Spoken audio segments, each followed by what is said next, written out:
Amém? Glória a Deus. Eu sei que tem pessoas nos assistindo também nesse momento.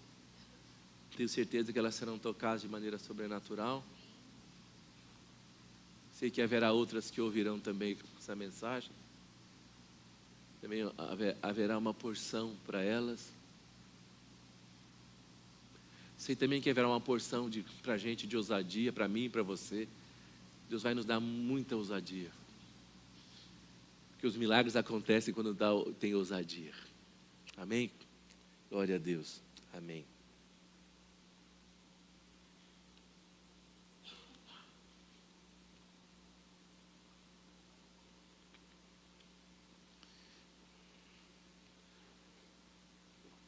Hoje nós vamos terminar a nossa jornada na carta de Paulo aos Filipenses. Nós falamos sobre Epafrodito, né? Foi bem gostoso ver um homem como esse, né? E Paulo fala no versículo 29, né? De Filipenses 2, 29, fala o seguinte: e peço que vocês o recebam no Senhor com grande alegria e honrem homens como este. Então Paulo está falando de uma qualidade, já falei isso, uma qualidade de cristão que merece honra. Porque arriscou sua vida pelo Evangelho, arriscou sua vida para suprir a necessidade de Paulo, arriscou a sua vida para suprir a igreja da qual ele fazia parte. Paulo fala que ele teve às portas da morte. E Deus poupou a vida de Epafrodito por causa de Epafrodito, por causa dos crentes em Filipenses que estavam orando por ele, por causa do próprio Paulo, para que Deus o poupasse de mais tristeza. Paulo fala, para que eu não tivesse tristeza sobre tristeza.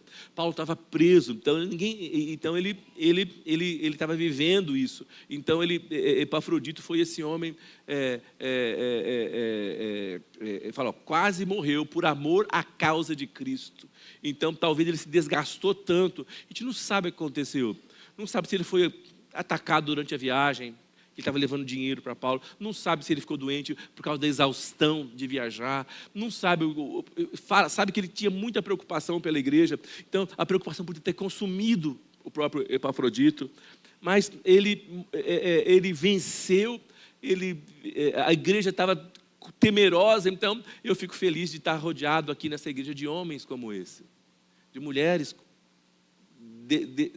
desse naipe, que merecem ser honrados, porque também estão gastando a sua vida por Deus. Eu não lembro, a gente cantava uma canção, ninguém em casa conseguiu lembrar, eu se lembrava do refrão, talvez o Fábio vai lembrar, que fala, gastaram seus dias servindo a Deus. Como é que era a música? Como é que fala isso? Servindo a Deus, fazendo a vontade do Pai, né? Não sei, às vezes você acha essa canção depois, Fábio. Eu acho que nós precisamos ressuscitar algumas canções que falam de sacrifício, que falam de pagar o preço, né? Que falam de gastar a sua vida na presença de Deus. E eu estou feliz com isso, amém? Então vamos aqui. Então eu quero partir agora do capítulo 3. Eu estou de olho aqui, né, para a gente fazer o que a gente precisa fazer hoje. Paulo começa no capítulo 3 e fala o seguinte, ele já está acabando a carta. Então ele vai para assuntos que para ele são importantes. Ele começou primeiro os assuntos.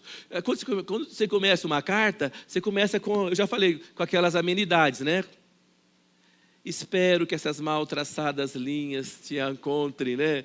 Gozando de perfeita saúde. A gente não escreve mais cartas, né? Mas era assim que se escrevia antigamente. Então Paulo, né, e tal. E agora aí você deixa quando vai chegando no final, você vai falando coisas que são bem importantes, relevantes, problemáticas às vezes. Então Paulo está terminando a carta e ele agora vai fechar essa carta e ele vai falar coisas importantes. A gente precisa prestar atenção nessas coisas. Quando Jesus esteve aqui na terra e ele sabia que ia morrer, a gente vê isso em João 15, que ele fala da videira, depois 17, a oração sacerdotal, depois ele, quando ele sobe aos céus, as últimas coisas que ele fala são importantes. Ele fala, gente, eu não sei você, mas se você descobrisse que fosse morrer daqui a 10 minutos, o que você ia fazer? Hein? Olha, estou indo embora, ó, não sei o quê, né? Tem isso, tem aquilo, tem aquilo, tem aquilo outro, ó, corre ali, não sei o quê. Não é isso? Aquelas coisas importantes. Então, Paulo também está no final da carta e está dizendo essas coisas importantes. Ele começa assim. Ele fala, finalmente, meus irmãos, 3:1. Finalmente, meus irmãos, alegrem-se do Senhor. Escrever-lhes de novo as mesmas coisas não me é cansativo para mim e é uma segurança para vocês. Então, Paulo fala o seguinte, a carta de Filipenses, eu já falei, ela é chamada da carta da alegria. Paulo fala várias vezes sobre alegrar, e ele termina dizendo o seguinte, alegrem-se no Senhor. Ele fala, a alegria de vocês tem que estar no Senhor, não nas coisas que você conquista. Paulo vai falar sobre isso também aqui na frente. Não no que você tem, não no que você é. Ele fala, tem gente que se alegra, porque eu sou isso, eu sou descendente, não sei o quê, eu não sei o quê. Ok, você é descendente, ok, bom para você, mas ok. Eu não sei o quê, tenho sangue de não sei o quê, não sei o quê, não sei o quê, né? Ok, né? Eu também tenho sangue, né? Então é importante isso. Então Paulo fala assim, a nossa alegria, a nossa satisfação, a nossa realização tem que estar no Senhor. Essas são palavras de um homem preso, condenado. Se você não tem um coração que sabe experimentar a alegria, o contentamento, Paulo também vai falar com isso no final da carta. Ele fala assim, eu aprendi a estar contente em toda e em qualquer situação. Ninguém nasce com um coração grato. Você não nasce quando nasce, quando você é bebê, quando você cresce, você não é grato automaticamente. Não, você não é. Você reclama se está calor. Quem reclama que fez muito sol esses dias? Quem reclamou um pouquinho? Mas choveu muito uma semana antes. Quem reclamou que fez muita chuva? Quem reclamou que fez muito frio? Sim ou não? Né? De uma coisa, a gente acaba sempre reclamando, né? Então, assim, a gente tem que aprender a ser grato. Paulo falou que eu aprendi a estar contente. O estado de estar contente, ele é aprendido. Amém? Gente do céu, a coisa mais venenosa do mundo, mais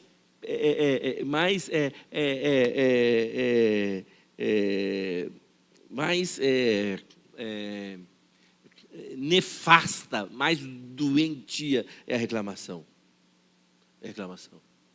A reclamação acaba com a gente, a reclamação acaba com a nossa vida, a reclamação acaba com a nossa saúde, a reclamação destrói a gente.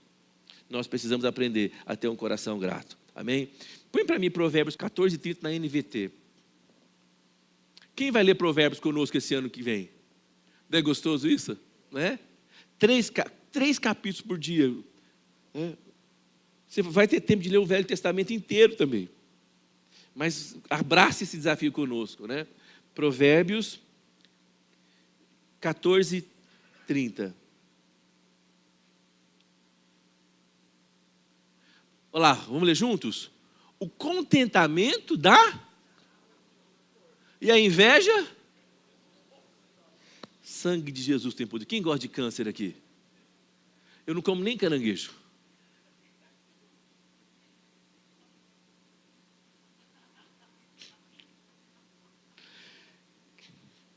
Alguns entenderam a piada. Outros não gostaram.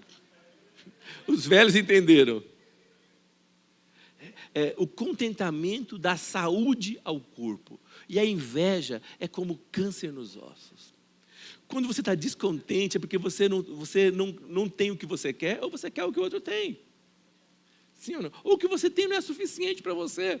Então, o contentamento dá saúde ao corpo. Quando Paulo fala o seguinte, aprendi a estar contente, ele fala, por tudo dai graça, ele fala, alegre-se no Senhor. Então, que a gente possa fazer um propósito de o ano que vem nós vamos ser mais contentes, amém? Mas não aquele propósito que eu faço todo ano, a partir do dia 2 vou fazer dieta, esse não. É um propósito que você sabe que você vai fazer, amém? Um propósito que você fala assim, Senhor, eu quero me comprometer, eu quero estar mais contente, eu quero ser mais contente. Eu sei que faltam muitas coisas para mim, e glória a Deus, é assim, a vida é assim, ninguém tem tudo o que quer, mas eu quero ser grato por aquilo que eu tenho, por tudo que eu tenho. Então Paulo fala isso, finalmente meus irmãos, alegrem-se no Senhor. Escrever a mesma coisa para mim não é cansativo e para você é uma segurança. Fala comigo, a rotina salva vidas. A gente quer novidade. Eu vou lá porque eu tenho novidade. Eu quero entrar numa campanha e sair na outra. Eu quero não sei o quê. Mas o que salva a vida é rotina. Eu vejo alguns bebezinhos aqui. Tem um casal que está com um bebezinho novinho ali, não é isso? Quantos meses? 1 mês.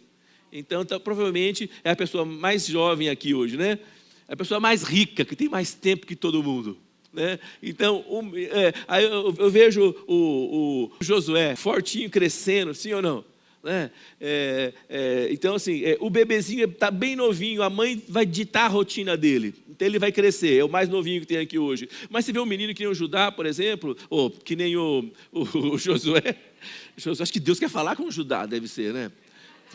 Então, com o Josué, ele quer fazer as próprias coisas, mas a Adriane não pode deixar, né, Adriane?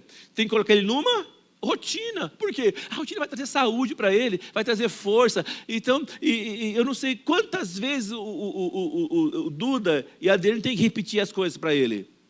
Não, faz isso, volta lá, faz isso, volta lá, faz isso, volta lá, faz isso. Isso traz saúde para ele, né? E aí quando a gente cresce, a gente também acha que agora eu não quero ter mais rotina. Mas você precisa da rotina. Eu falo isso, a rotina da higiene, a rotina da higiene do sono, a rotina de ler a Bíblia, a rotina... Então Paulo fala o seguinte, eu falo assim, Paulo está falando para crente, você fala, para mim não é cansativo e para vocês é segurança. A igreja é um lugar de segurança.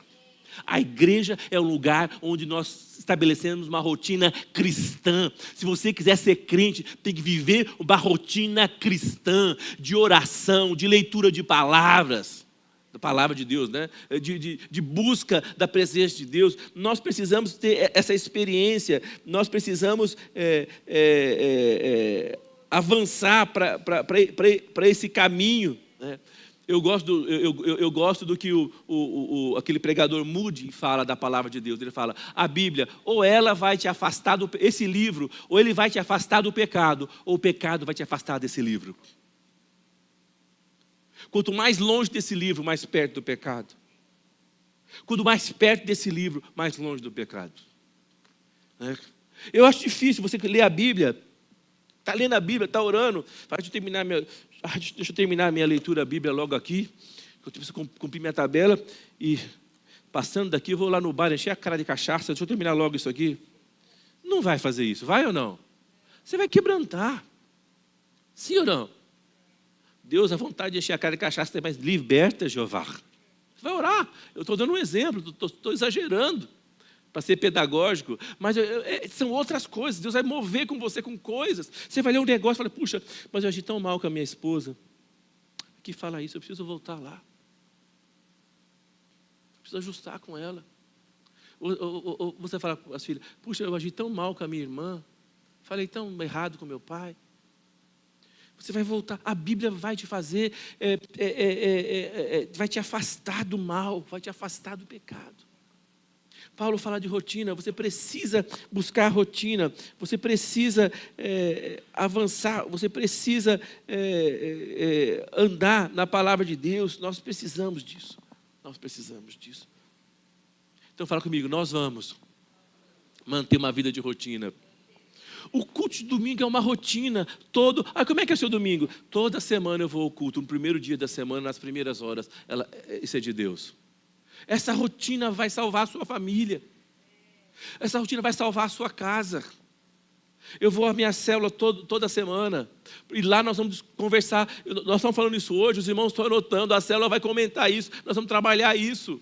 Isso vai salvar a sua família. Porque na hora que a dificuldade chegar, na hora que a luta chegar, na hora que o problema bater a sua porta, porque ele baterá a sua porta, não se iluda.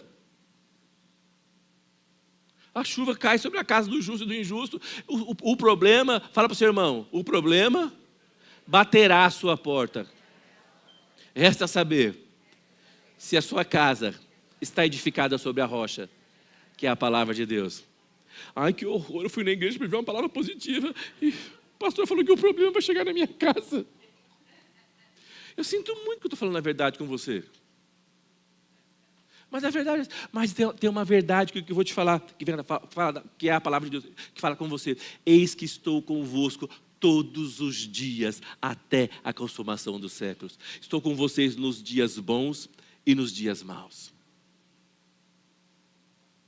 Deus está conosco. A rotina é importante. Amém? Valorizar a rotina. Amém? Decorar os versículos. Aí Paulo depois fala pelo seguinte, versículo 2, cuidado com os cães, cuidado com os que praticam mal, cuidado com da falsa circuncisão. Ele fala, cuidado com aqueles que estão interessados somente na aparência. Então fala comigo, estabelecer uma rotina de oração, leitura da palavra, frequência aos cultos, frequência à célula e tomar cuidado. Amém? Fala comigo, vigiar. Vigie. Amém? Glória a Deus. Outra coisa, no versículo 7, Paulo fala assim, mas o que para mim era lucro, passei a considerar como perda por causa de Cristo. Mas, mais do que isso, considero tudo como perda, comparado com a suprema grandeza do conhecimento de Cristo Jesus, meu Senhor, por quem perdi todas as coisas. A gente não canta, por Ele estou gastando a minha vida? Sim ou não? Perdendo tudo? E o que mais? Por amor? Com alegria? Às vezes, nós estávamos comentando na célula, nós não estamos perdendo coisa nenhuma, nós não estamos entregando nada, nós não temos amor coisa nenhuma, e quando alguma coisa nos é tomada, não tem alegria coisa nenhuma. Então nós estamos cantando, né? Por Ele que eu estou gastando a minha vida, perdendo tudo com amor e alegria, dono dos meus dias. Né? E lá no céu, como é que está Jesus? Assim, ó. Né? Esse crioulo está só cantando, mas deixa a batata dele tá assando. Porque se Deus tiver um propósito, Ele vai encontrar o crioulo no meio do caminho. Amém? Sim ou não? Então, Deus tem um propósito para nós. Deus tem um propósito para cada um de nós. Mas nós temos... Ele fala assim... Para mim, eu passei a considerar. Ele mudou a mente dele. Ele passou a considerar. Você precisa passar a considerar. Você precisa, eu estou aqui, eu espero que alguma coisa vá mudar na minha vida. Eu preciso passar a considerar coisas diferentes. Eu preciso considerar o que para mim tinha valor. Se eu estou no Evangelho, provavelmente que ele vai ter que perder o valor por algo que tem mais valor ainda. A minha vida tem que ser mudada, os valores têm que ser mudados, a maneira tem que ser mudada. E isso não é mágico. Eu não entro numa máquina, entro imperfeito, saio perfeito, eu entro incompleto, saio completo. Então a gente precisa avançar, a gente precisa mudar a nossa mente, mudar o nosso coração, perseguir o alvo, né? Aí Paulo fala isso, nós precisamos mudar a nossa mente. Então fala comigo, viver uma rotina, mudar a nossa mente, considerar coisas que têm valor para o reino. Amém? Aí eu quero pular para o capítulo 4. Paulo fala o seguinte, 4, versículo 19. Põe para mim. Todo mundo conhece esse versículo aqui, sim ou não? Vamos ler junto? Fala, o meu Deus suprirá todas as necessidades de vocês, de acordo com a sua gloriosa riqueza em Cristo Jesus. Põe na revista atualizada para mim, por favor. E o meu Deus, segundo a sua riqueza em glória, há de suprir em Cristo Jesus cada uma das vossas necessidades. Então, quem quer ter as suas necessidades supridas? Tudo. Tudo. Quem quer ter? Paulo, a última coisa que Paulo está terminando a carta e está falando sobre isso. O meu Deus suprirá as suas necessidades. Eu falei sobre 3 coisas hoje. Primeira coisa, a rotina. Amém? Não ter medo da repetição e da rotina. Você precisa ter uma rotina de oração e de leitura da palavra. Bem, Lutero falou isso, falou, é impossível, é como alguém está vivo e não alguém está vivo e não precisar de respirar. A oração para o crente é assim. É impossível você estar vivo sem respirar. É impossível você ser crente sem orar. Amém? É impossível você ser crente sem ler a Bíblia. Lutero era um estudioso. Lutero começou a revolução, a reforma protestante. E ele falava o seguinte, eu tenho muita coisa para fazer hoje. Estou muito atarefado, muita coisa. Ele falou assim, eu preciso orar mais. Ele orava, o dia que tinha mais coisa, ele orava mais. A gente fala, o homem fala, eu tenho que levar o carro no mecânico, eu tenho na revisão, eu tenho que fazer tal coisa, eu tenho que não sei o quê, eu tenho um cliente para visitar, eu tenho uma reunião para fazer, uma videoconferência. Hoje não vai dar para orar, não vai dar para ler a Bíblia não. Se der tempo, eu leio de tarde, eu leio de noite, hoje não posso ler. A mulher fala assim, não, estou preocupada, hoje eu tenho prova para corrigir, né, Débora? Eu tenho matéria para entregar, eu tenho, não sei o quê, eu tenho reunião online, eu tenho não sei o quê, eu tenho isso, meu Deus do céu, o meu chefe pediu um relatório, eu tenho que ver as meninas que eu estou supervisionando, hoje eu não tenho tempo para orar, nem para ler a Bíblia, então eu leio depois, né? Ou a mulher fala o seguinte, eu estou em casa, eu tenho que fazer faxina, hoje é dia de faxina, hoje eu não posso ler a Bíblia, é faxina hoje, então, né? Termina a faxina dando com o aspirador de pó na cabeça do marido, né? Porque não orou. Então, assim, fala comigo, quanto mais coisas para fazer, mais nós precisamos orar. Então, a rotina é importante. Segunda coisa, precisamos mudar a nossa mentalidade. Adquirir outros hábitos. E isso tem a ver comigo, com você. Não é um milagre, isso é um exercício. Não é um milagre que no estalar de dedos. Você precisa entender a sua rotina. Você tem que mudar a sua rotina. Paulo fala assim, se você roubava, não roube. Amém? Se você mentia, não minta. Não, eu preciso sentir. O Espírito Santo tem que falar comigo para eu não mentir. Oh, glória a Deus. Ainda não falou, continua mentindo. Não, você roubava. Então você precisa parar. Deus nos habilitou para fazer isso. E o meu terceiro ponto, eu quero falar isso. Deus quer suprir todas as suas necessidades. Amém? Quem precisa de um carro novo? Ou quem quer um carro novo? É lícito, você precisa, Deus vai te dar. Quem precisa de uma casa? É lícito, Deus vai te dar. Amém? Se tem um sonho, quem sabe se tem um sonho de viajar? Não é gostoso viajar? Deus quer que você viaje, você precisa. Amém? Sim ou não? Né? Então Deus vai te dar. Você quer reformar a sua casa? Então Deus pode fazer. Fala, o meu Deus, segundo as suas riquezas em glória, há de suprir em Cristo Jesus cada uma das vossas necessidades. Ele não fala qual necessidade, ele fala todas, cada uma. Você tá aqui essa manhã com uma necessidade, qual é a sua necessidade? Deus vai suprir todas. Amém? Qual é? É a Bíblia, fala comigo, é a Bíblia. Mas eu não concordo muito, não parece. O que foi que o pastor Rogério falou semana passada? Fala para o seu irmão, você é ruim da cabeça? Foi o que ele falou para você? Fala para o seu irmão, você é ruim da cabeça? Está escrito aí, ó.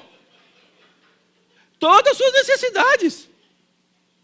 Ou você crê na sua cabeça, ou você crê nesse livro. O que você vai crer? No livro ou na sua cabeça? No livro. Não é? Mas, gente, eu vou contar uma coisa para você. Tem um contexto. Paulo está falando o seguinte. Vocês supriram as... Vamos ler antes. Versículo 18. 17. Põe 17. Mas o que realmente me interessa é o fruto que aumente para o vosso crédito. Não que eu procure donativos. Recebi tudo e tenho abundância, estou suprido, desde que Epafrodito me passou às mãos o que veio da vossa parte, como aroma suave, como sacrifício aceitável e aprazível a Deus. Ele está falando o seguinte, eu não preciso do dinheiro de vocês, eu aprendi a viver contente com tudo. Mas o dinheiro que vocês mandaram, a oferta que vocês mandaram, isso me supriu, mas é para vocês isso, ele fala. E essa oferta de vocês, essa abundância, isso é como um aroma suave, é um sacrifício aceitável a Deus. Então, a oferta é um sacrifício, o dízimo não, o dízimo é uma obrigação.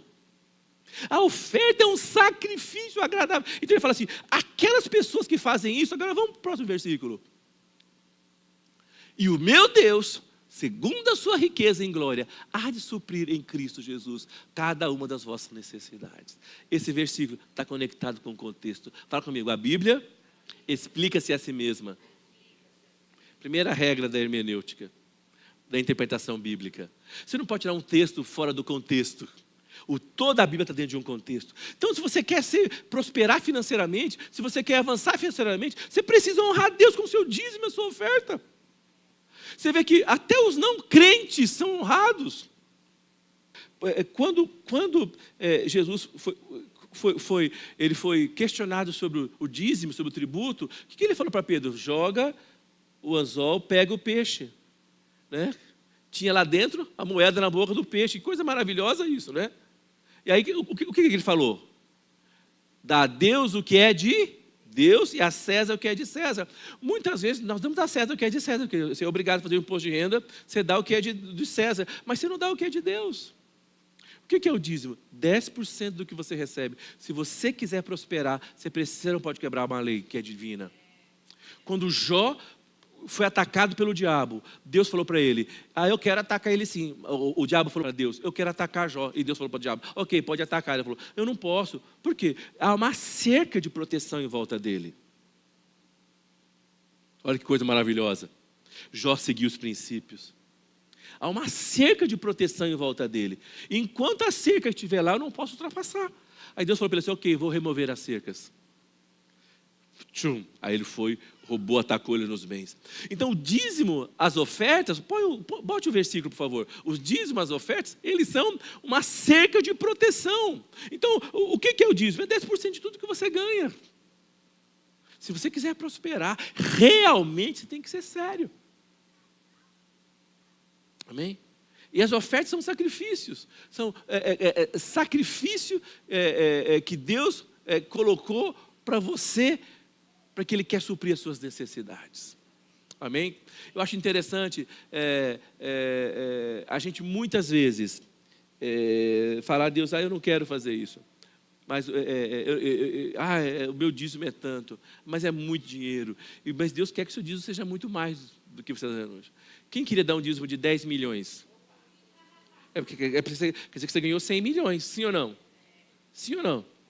Quem queria dar um dízimo de 1 milhão? Quer dizer que você ganhou 10 milhões. Né? Mas a Bíblia fala, não pode te colocar sobre o muito, se você não é fiel sobre o pouco. Quem quer dar um dízimo de 10 reais? Se você ganhar 100? Mas porque Deus, isso é o dízimo, né? Agora Deus pode pedir para você fazer uma oferta, algo especial, isso é outra coisa. Você vê que Cornélio não era convertido, mas quando Deus manda um anjo encontrar Pedro em outra cidade, para ir até onde estava Cornélio, o que foi que Deus falou para Cornélio? As suas ofertas, as suas esmolas, as suas oferendas chegaram diante de Deus como memorial. Amém? Quem quer ter um memorial diante de Deus? Então nós vamos fazer o que deve ser feito. Amém? Fala com o seu irmão, dê a Deus o que é de Deus. E receba de Deus o que é seu. Então, 3 coisas, fala comigo. A rotina da repetição. A mudança de mente.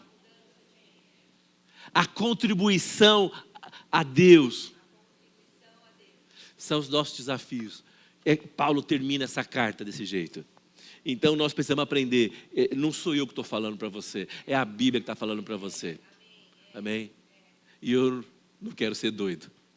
Eu quero ouvir o que Deus está falando com você. Amém? Você que está nos assistindo aí online, quero te abençoar, que você prospere, tenha uma semana abençoada e nos vemos semana que vem. Amém? Glória a Deus. Olá, fique atento aos avisos da nossa comunidade. Eclesiastes 3 nos ensina que tudo tem o seu tempo determinado e que há um tempo para todo propósito debaixo dos céus. Nossa vida é completamente envolvida pelo tempo. Vivemos pensando nele, contando-o e sendo moldados por suas estações. Assim como a natureza tem a primavera, o verão, o outono e o inverno, nós também passamos por diferentes estações em nossa vida espiritual.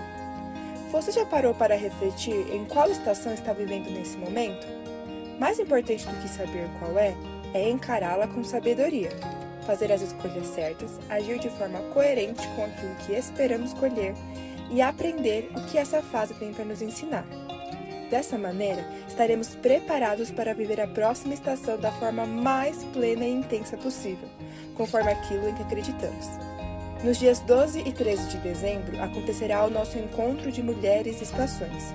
Queremos te convidar para estar conosco nesses 2 dias especiais, onde teremos a oportunidade de compreender melhor a estação em que estamos vivendo, receber estratégias para lidar com ela e nos preparar com fé e esperança para a nova estação que virá. Te esperamos! Até lá!